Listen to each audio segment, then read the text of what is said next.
अगर आप इस कहानी का पहला भाग सुनना चाहते हैं तो उसका लिंक मैं आपको डिस्क्रिप्शन बॉक्स, एंड स्क्रीन और कार्ड तीनों जगह पर दे दूंगी और साथ में कमेंट बॉक्स में पिन भी कर दूंगी, तो आप वहां से भी जाकर सुन सकते हैं। द्वार पूजा के बाद जयमाल, फिर शादी, सारे रस्म बिना किसी बाधा के संपन्न हो जाते हैं और अब विदाई की बारी है। अवनी की विदाई के लिए एक ब्रांड न्यू कार बाहर खड़ी उसका इंतज़ार कर रही थी। अंकुर आंखों में आंसू लिए अवनी को पकड़कर कार में बिठाता है। सारे दोस्त रिश्तेदार इस विदाई की घड़ी में गमगीन थे और साथ ही अवनी का परिवार भी। हरीश जी और गायत्री जी का दुख देव समझ सकता था। वो उन्हें दुखी देखकर उनके नज़दीक जाता है और उन्हें समझाता है, पापा माँ, आप अवनी की तरफ से बिल्कुल निश्चिंत रहिए, वो अब मेरी जिम्मेदारी है और मैं आपको वचन देता हूँ मेरी वजह से अवनी को या आपको कभी शिकायत का मौका नहीं मिलेगा। आपकी तरह मैं भी अवनी को हमेशा खुश देखना चाहता हूँ। अवनी पर आपका अधिकार जितना शादी से पहले था उतना ही अब भी है। आप जब भी अवनी को याद करेंगे उसे अपनी नज़रों के सामने पाएंगे। इसी के साथ उनका पैर छूता है और कार की तरफ बढ़ जाता है। कार के पास अंकुर खड़ा था जो दुखी मन से कार में बैठी अवनी को ही देख रहा था। देव भारी मन से उसे गले लगाता है और कार में बैठ जाता है। कार चल पड़ती है और अवनी उन्हें कार के अंदर से सिर निकाल कर तब तक देखती है जब तक वो लोग उसकी नज़रों से ओझल नहीं हो जाते। 5 कमरों के बने उस घर में 14 बाई 14 का वो कमरा जिसमें अवनी को पहुंचाया जाता है अवनी के लिए आश्चर्य का विषय बन गया था। सारी सुख सुविधाओं से युक्त उस कमरे को बहुत ही करीने से सजाया गया था जो किसी 5 स्टार होटल से कम नहीं लग रहा था। इतना खूबसूरत कमरा देखकर अवनी को यकीन नहीं हो रहा था कि उसकी नज़र में लोअर क्लास लगने वाले देव की पसंद इतनी हाई क्लास भी हो सकती है। वो अवाक सी उस कमरे की खूबसूरती को निहार ही रही थी कि तभी उसे किसी के कमरे में आने की आहट सुनाई देती है। आहट सुनकर वो नॉर्मल होते हुए खुद को सावधान मुद्रा में लाती है। वो ताई माँ थी जो दूध से भरे ग्लास कमरे में रखने आई थी। दूध का ग्लास रखकर कुछ बात करने के इरादे से वो अवनी के बगल में बैठ जाती हैं। मैं जानती हूँ बहू कि तुम्हारे घर की अपेक्षा ये घर बहुत छोटा है। हो सकता है कि तुम्हें यहाँ कुछ दिनों तक थोड़ा अजीब लगे, लेकिन धीरे धीरे आदत पड़ जाएगी। ये कहते हुए उनके होठों पर हल्की मुस्कान थी। थोड़ी देर रुक कर, तुम सोच रही होगी कि घर इतना सूना सूना क्यों है। इसका भी कारण है।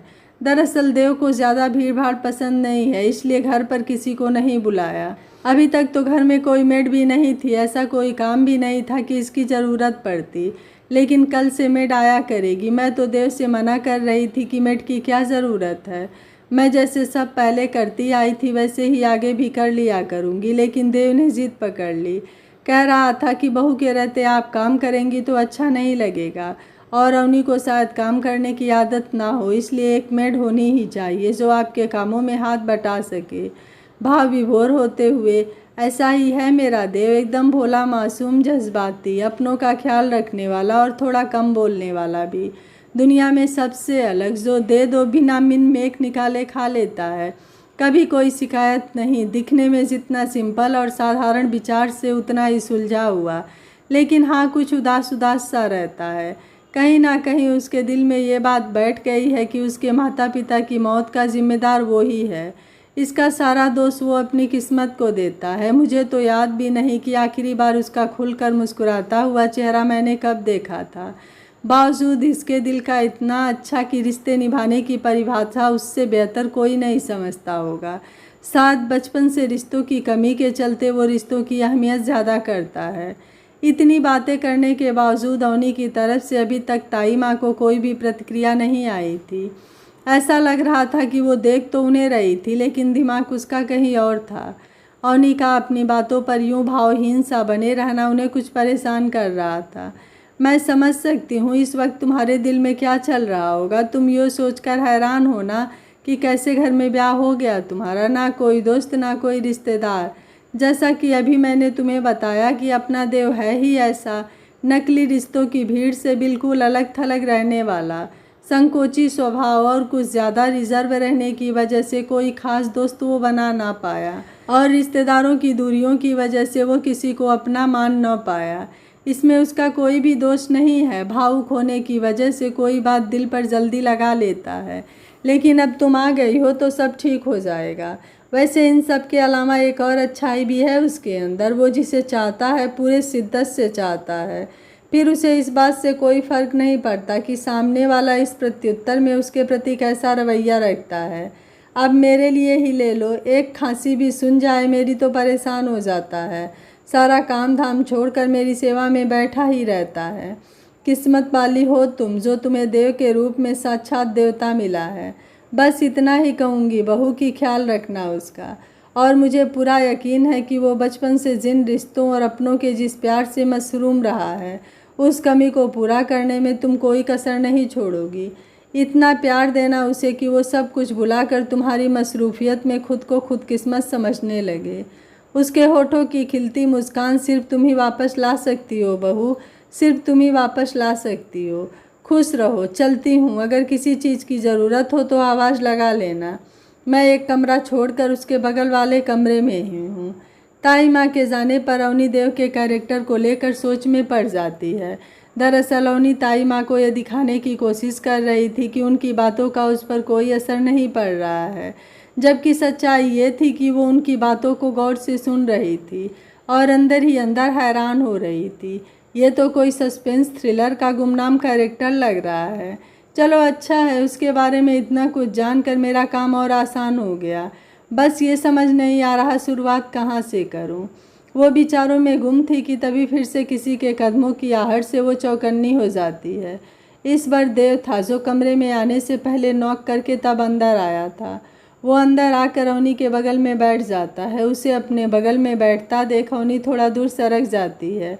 वो शांत भाव से अवनी की तरफ देखता है और बड़े तहजीब से कहता है, देखिए घबराइए मत, मैं इस समय ऐसा कुछ भी नहीं करूँगा जिससे आप असहज हों, क्योंकि मैं जानता हूँ कि आप मुझे पसंद नहीं करती। बिना किसी लाग लपेट के और बगैर कोई औपचारिकताएं निभाए उसकी बोली गई ये लाइन अवनी को झटका देने के लिए पर्याप्त थी।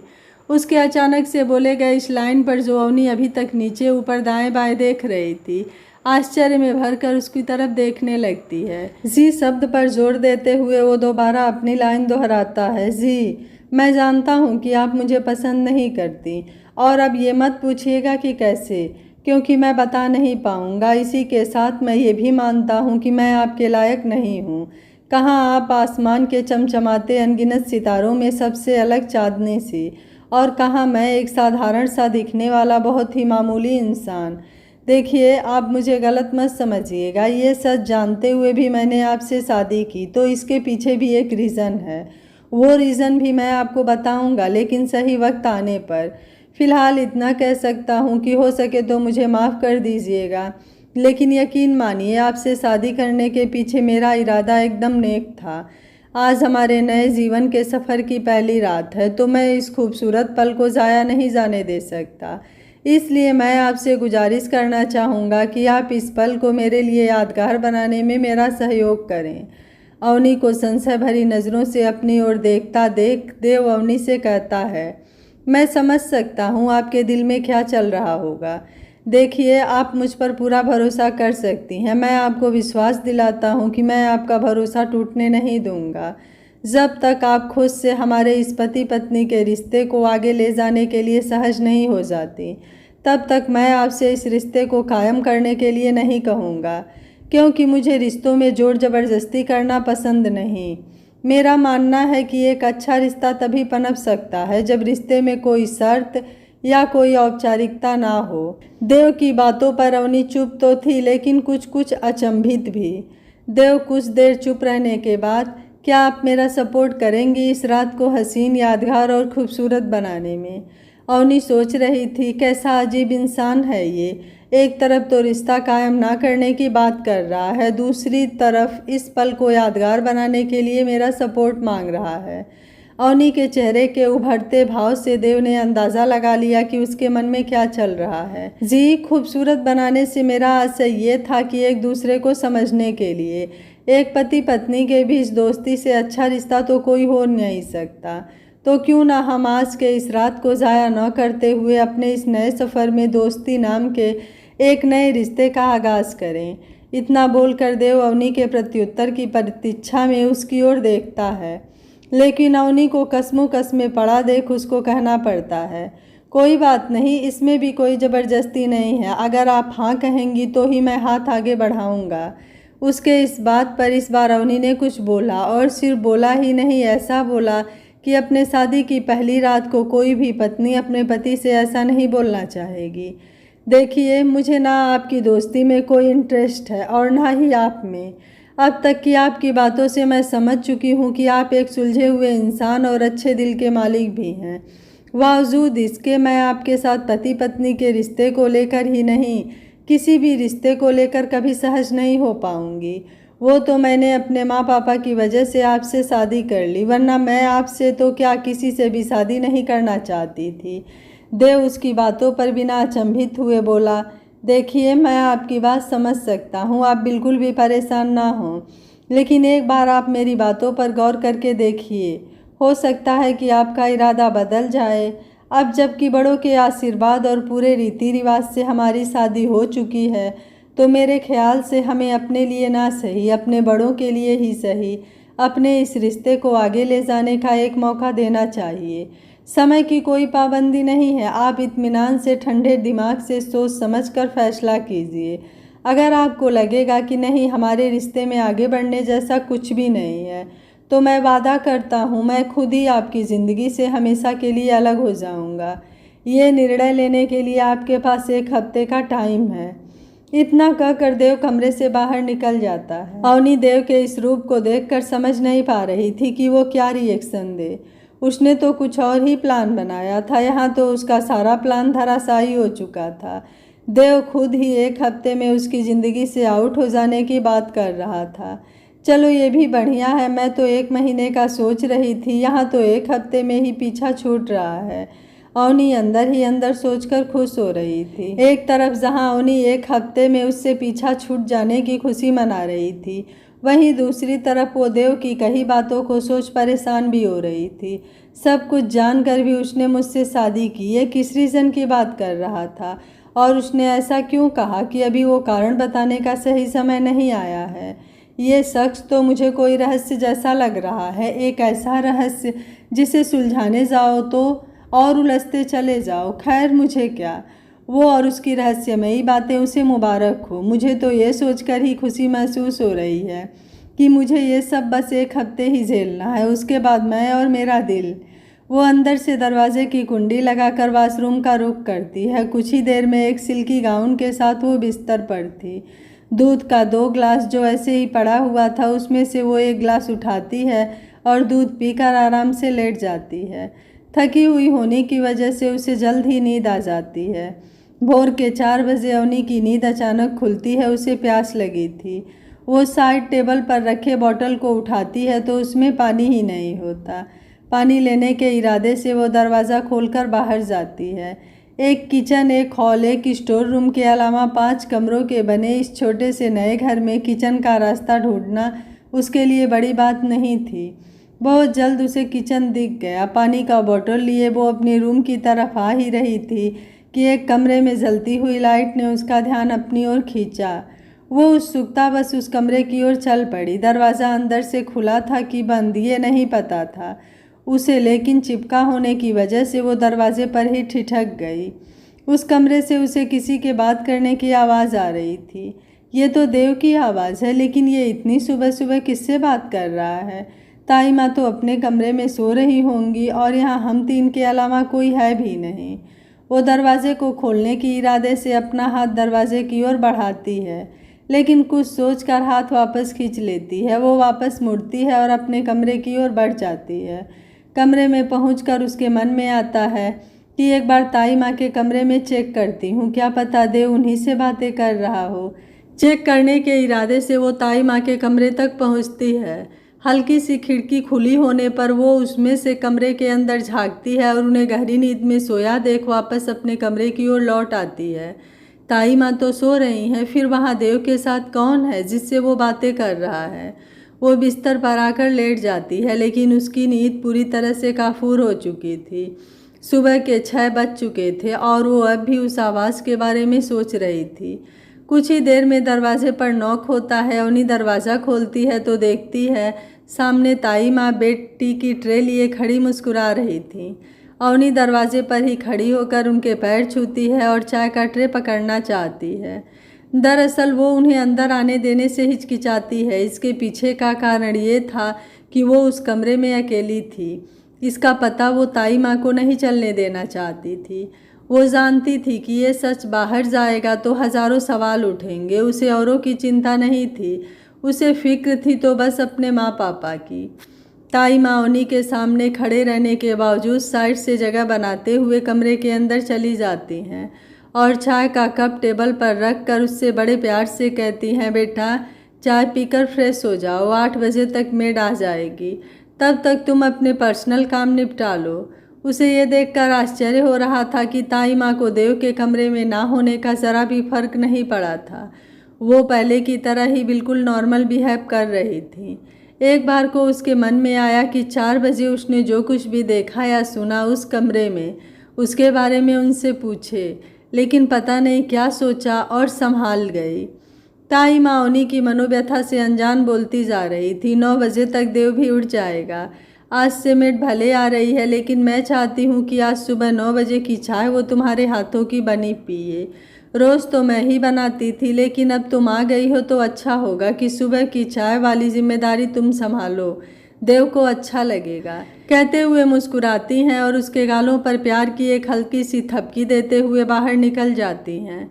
बड़े अजीब लोग हैं, किसी बात पर कोई रिएक्ट ही नहीं करते। ताई माँ को पता है कि देव मेरे साथ इस कमरे में नहीं बल्कि दूसरे कमरे में हैं।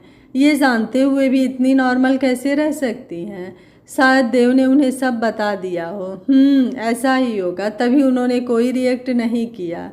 वैसे तो अवनी को किचन के काम की कोई ज़्यादा जानकारी नहीं थी, लेकिन चाय काफ़ी अच्छी बना लेती थी। 9 बजे चाय बनाने के बाद, ताई माँ चाय मैंने बना दिया है, आप जाकर दे आइए। अरे बेटा, इतने प्यार से बनाया है तो तुम खुद ही दे आओ, तब तक मैं रुक्मी को घर के सारे काम के बारे में अच्छे से समझा देती हूँ। अवनी को विस्मय में देख, क्या हुआ बेटा, क्या सोच रही हो? जी कुछ नहीं। चाहते हुए भी अवनी ताई माँ की बातों को अनसुना नहीं कर पाई। जी किस कमरे में हैं? वो कमरा बताती है और रुक्मी को काम समझाने में व्यस्त हो जाती हैं। Knock knock. अंदर से कोई रिस्पॉन्स नहीं आता। वो दरवाजे को हल्के से धकेलती है तो दरवाज़ा खुल जाता है। देव अभी भी नींद में था। वो चाय टेबल पर रखती है और सोते हुए देव को जगाने के इरादे से उसकी ओर देखती है।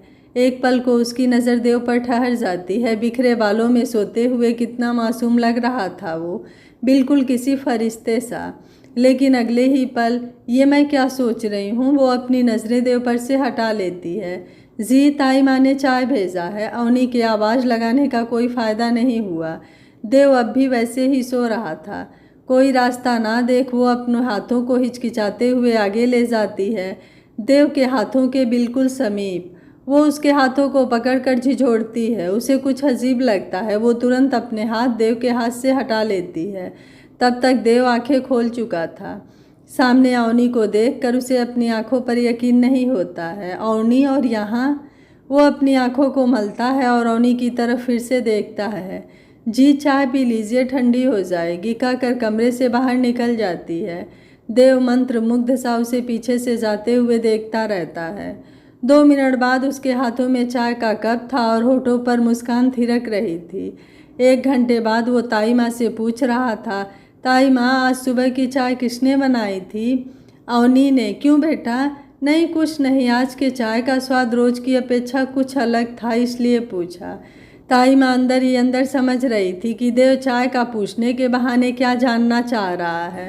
शाम को छोटी सी एक रिसेप्शन की पार्टी थी जिसमें दोनों तरफ के लोग शामिल थे, जिसमें उधर से अवनी के माँ पापा और क्लोज रिश्तेदारों को इनविटेशन भेजा गया था। इधर से देव के कुछ बहुत ही खास परिचित और पड़ोसियों को इनवाइट किया गया था। ब्लैक कलर के 3 पीस सूट में आज देव वास्तव में बहुत हैंडसम लग रहा था। इतना कि अवनी भी उसको देखने से खुद को रोक नहीं पाई। लाइट ब्लू कलर के लहंगे में अवनी भी कुछ कम नहीं लग रही थी। दोनों की जोड़ी खूब फब रही थी और लोगों के आकर्षण का केंद्र भी बनी हुई थी। रिसेप्शन पर उपस्थित सारे लोगों ने उनके जोड़ी की खूब तारीफ की थी।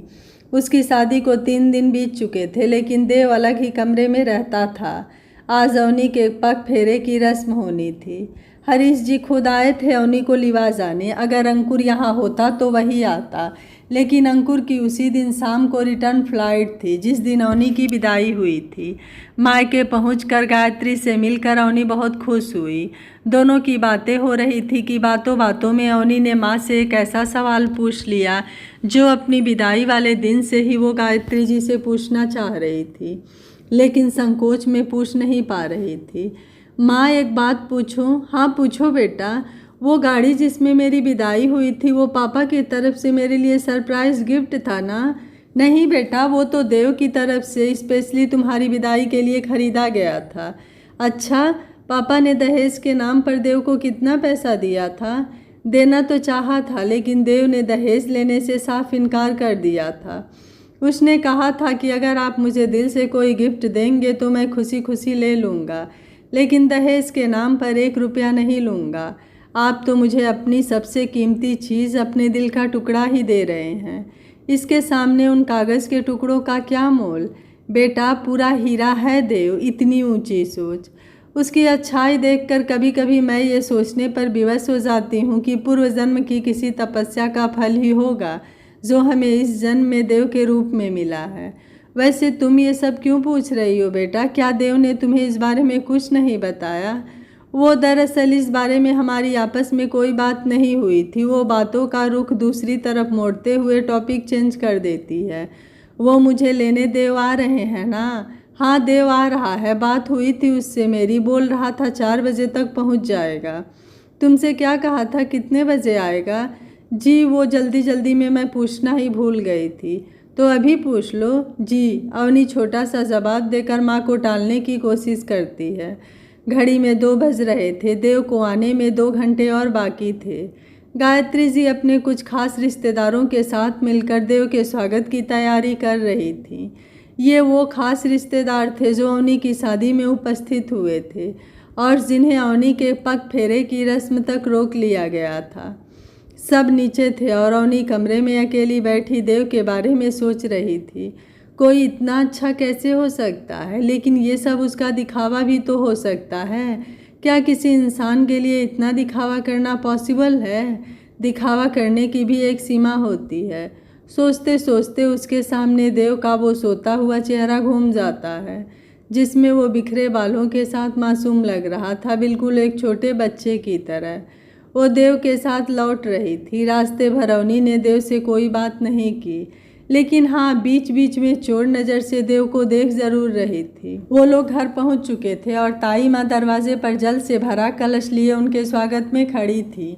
ये उसका इस घर में दूसरी बार गृह प्रवेश हुआ था। आज रात फिर उसने देव के कमरे की लाइट जलते हुए देखी, लेकिन आज वो इस तरफ पानी लेने नहीं गई थी, बल्कि जानबूझकर गई थी। उसे समझ नहीं आ रहा था कि देव आखिर इतनी रात गए उस कमरे में करता क्या है। मन में ढेरों सवाल लिए वो चुपचाप अपने कमरे में वापस आकर लेट जाती है। आंख बंद करके सोने की कोशिश करती है, लेकिन बार बार आंखों के सामने देव का चेहरा आ जाता है। वो शाम को जब देव के साथ घर वापस आ रही थी, उस समय का दृश्य वो भुलाए नहीं भूल पा रही थी। कार चलाते समय कितना कूल लग रहा था। वो लग रहा था कि वो सफ़र कभी ख़त्म ही ना हो और वो इसी तरह चोर नज़रों से देखती चली जाए। ये क्या हो रहा है मुझे? मैं उसकी तरफ खींचती क्यों चली जा रही हूँ? कहीं मुझे उससे नहीं नहीं, ये कैसे हो सकता है? मेरा प्यार तो कोई और है। फिर रह रह कर उसका चेहरा मेरी आंखों के सामने क्यों आ रहा है? क्यों उसका ख्याल मुझे सोने नहीं दे रहा है? क्यों मैं उसके बारे में इस कदर सोच रही हूँ? मुझे उसकी इतनी परवाह क्यों हो रही है? क्या ये उसके प्रति मेरी सहानुभूति है या फिर कुछ और? सोचते सोचते उसे कब नींद आ जाती है पता ही नहीं चलता। दूसरे दिन सुबह जब उसकी आंख खुलती है तो घड़ी में 7 बज चुके थे। वो फ्रेश होने के बाद तैयार होकर शीशे के सामने खड़ी थी और शीशे में खुद को देखकर अपनी ही नज़रें उतारने लगी थी। आज उसे बहुत अच्छा फील हो रहा था। वो चहक रही थी, बिल्कुल वैसे ही जैसे शादी के पहले चहका करती थी। उसने बड़े मन से चाय बनाई थी देव के लिए और फिर उतने ही मन से देव के कमरे में लेकर भी गई थी। लेकिन ये कि आज तो देव को उठाने की ज़रूरत ही नहीं थी, क्योंकि वो पहले से ही जगा हुआ था। वो बिना कुछ बोले चाय रख कर कमरे में आ जाती है। खड़ूस कहीं कि मेरी तारीफ में एक शब्द भी मुँह से नहीं निकलता। वैसे तो बहुत बड़ी बड़ी बातें करते हैं, इतना भी नहीं पता कि एक बीबी को खुश कैसे करते हैं। इतने मन से तैयार हुई थी आज, लेकिन तारीफ तो छोड़ो, नज़र उठाकर देखा तक नहीं। अपनी इतनी खूबसूरत और नई नवेली बीबी से कोई ऐसा सलूक करता है भला? 1 हफ्ते का टाइम दिया है, दोस्त बनाने चले हैं मुझे। ऐसे ही दोस्त बनेंगे मेरे? वो भुनभुनाती जा रही थी और अपने साड़ियों को अलमारी में लगाती जा रही थी।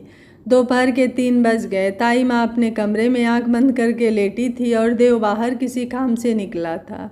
घर में सन्नाटा देख उसके मन में विचार आता है, मौका अच्छा है, मुझे उस कमरे में जाकर देखना चाहिए कि आखिर उस कमरे में ऐसा क्या है कि देव दिन रात उसी कमरे में पड़े रहते हैं।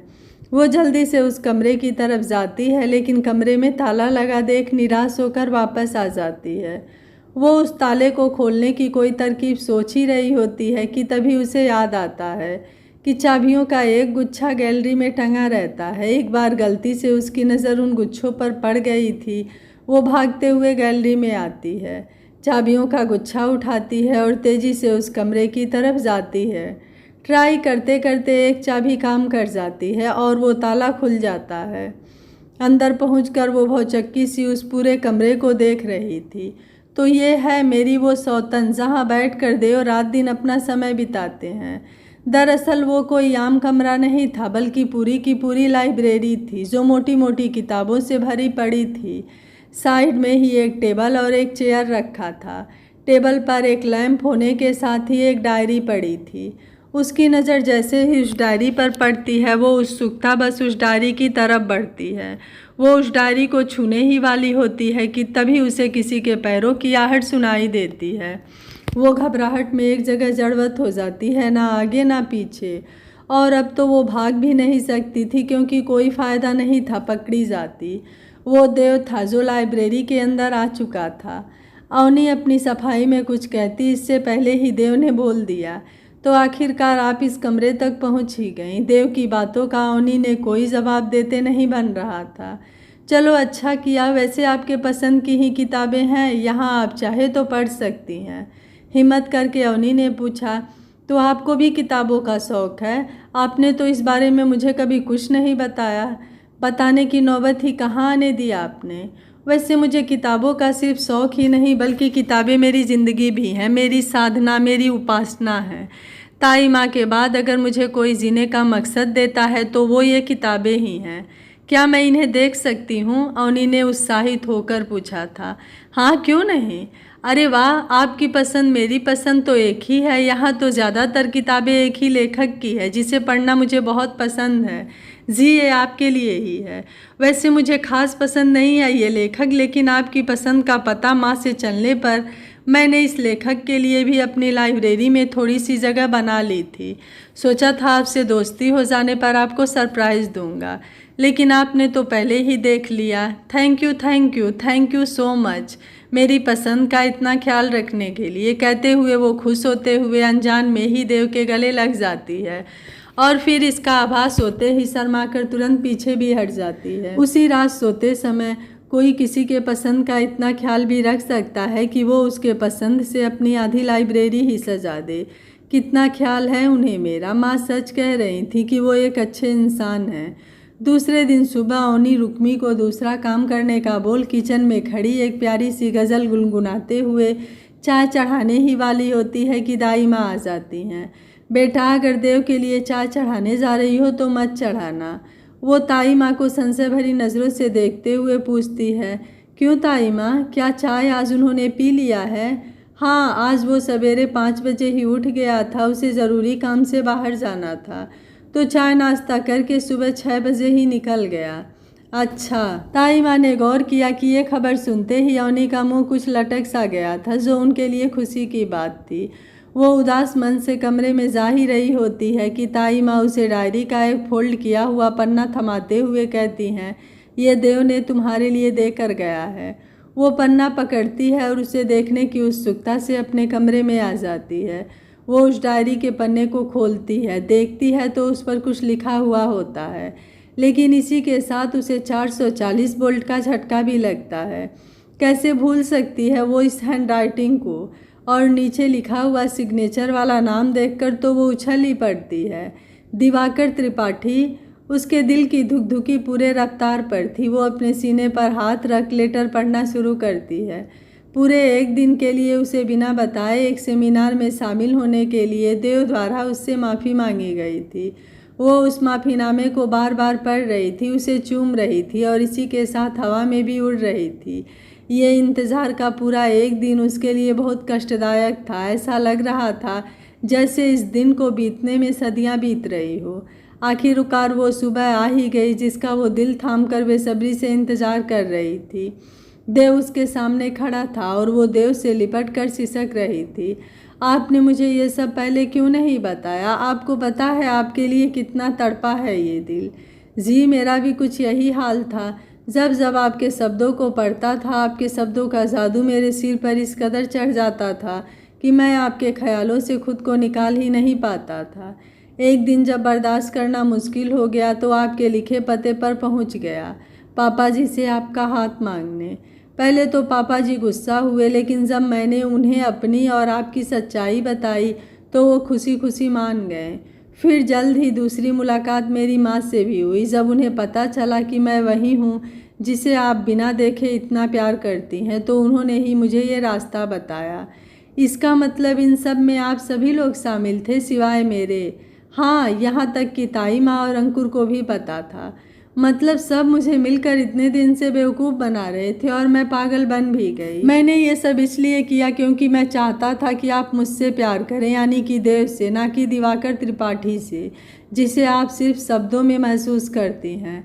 असलियत में तो देव जैसा उसमें कुछ है ही नहीं। वो अच्छा भले ही लिखता हो, उसके लाखों फैंस भी होंगे, लेकिन फिर भी वो देव नहीं है। लेकिन मैं तो देव की कायल 2 दिन में ही हो गई, जबकि दिवाकर त्रिपाठी का कायल होने में मुझे 3 साल लगे थे। इसलिए तो मैं आपसे देव बनकर मिला। तभी मैं सोचूं कि एक अनजान की तरफ मैं क्यों खिंचती चली जा रही हूँ। मुझे क्या पता था कि ये खिंचाव बेवजह नहीं है। एक नई सुबह की बेला में दोनों एक दूसरे में समाये एक दूसरे से गिला शिकवा कर रहे थे और सुबह 2 दिलों को एक जान बनता देख उस नई सुबह के किस्मत पर रस खा रही थी। और ताई माँ के साथ साथ उसके माता पिता को भी अब सब सच्चाई पता चल गई थी कि अवनी और देव दोनों एक दूसरे के साथ बहुत खुश हैं। यह कहानी आपको कैसी लगी? आप मुझे अपनी राय कमेंट बॉक्स में ज़रूर दीजिएगा। वीडियो पसंद आया है तो वीडियो को लाइक, शेयर एंड चैनल को सब्सक्राइब कर लीजिएगा। Thank you for watching. मिलते हैं अगली कहानी में।